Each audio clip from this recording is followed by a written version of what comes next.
The fundamental distinction lies in agency. Meditation, specifically Vipassana, is a volitional process of sustained attention, cultivating insight into the three marks of existence: impermanence, suffering, and non-self.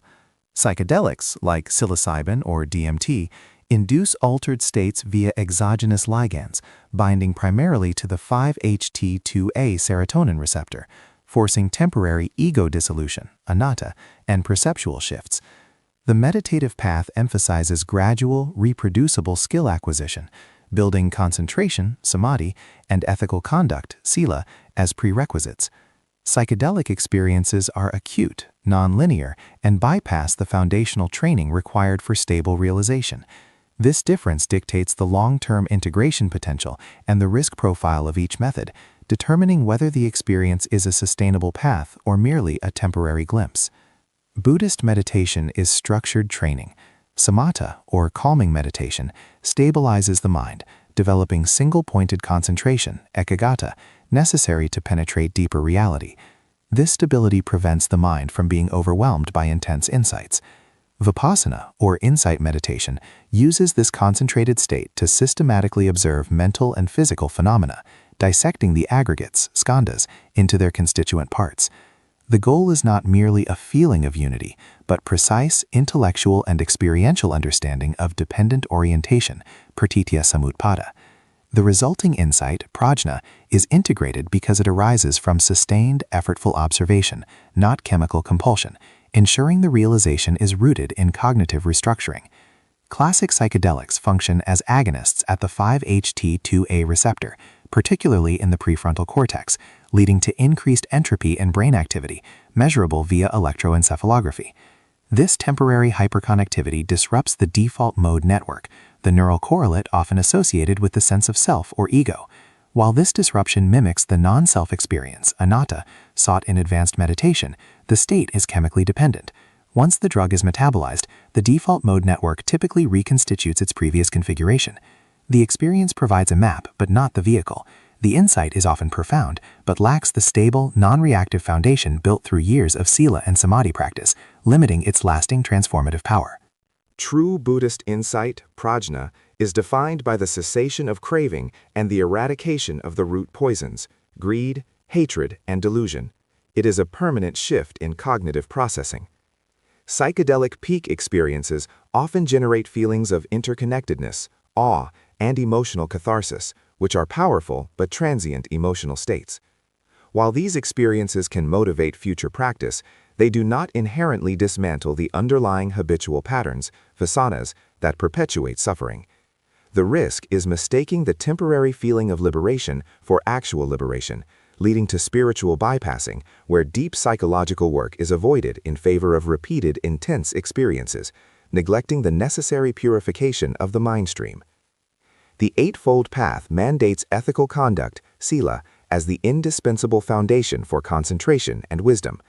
Right speech, right action, and right livelihood purify the mind stream, reducing the karmic friction that impedes deep meditative states. Without Sila, intense concentration or chemically induced states can amplify existing psychological instability or egoic tendencies, potentially leading to delusion or misuse of power. Psychedelics offer no inherent ethical training. The experience is superimposed upon the existing moral framework of the user, meaning a person with poor Sila may have a profound experience but fail to integrate it ethically, potentially causing harm to themselves or others.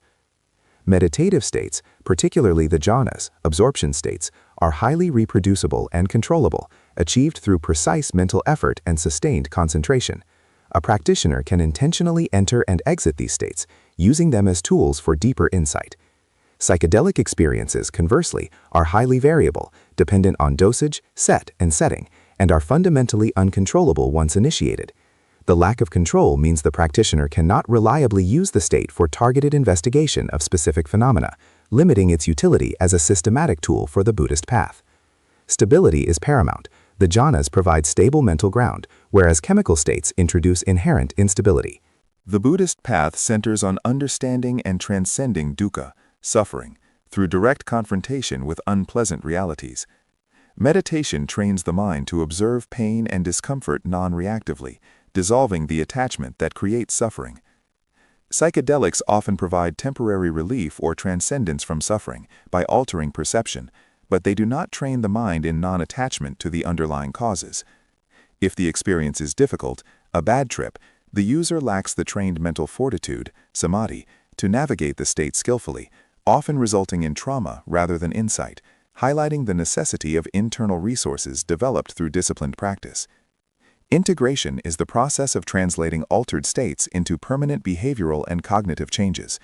For meditation, integration is inherent. The practice itself is the integration. The gradual nature ensures the insights are woven into daily life, reinforcing Sila and Samadhi. Psychedelic integration requires significant post-experience effort, often involving therapy or dedicated practice, because the insights are delivered rapidly and forcefully. Without a continuous path, the profound realization risks becoming a memory rather than a living reality, leading to the spiritual tourist phenomenon, where experiences are sought without commitment to the daily discipline required for lasting transformation. The primary risks in meditation involve psychological distress, such as temporary depersonalization or anxiety, usually manageable under the guidance of a qualified teacher.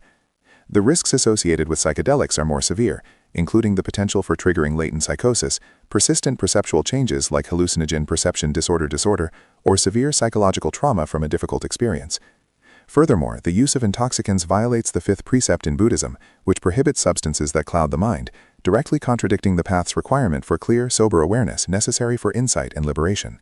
Contemporary Buddhist teachers often acknowledge the motivational potential of psychedelics, viewing them as a catalyst that can open the door to practice, but not as the practice itself.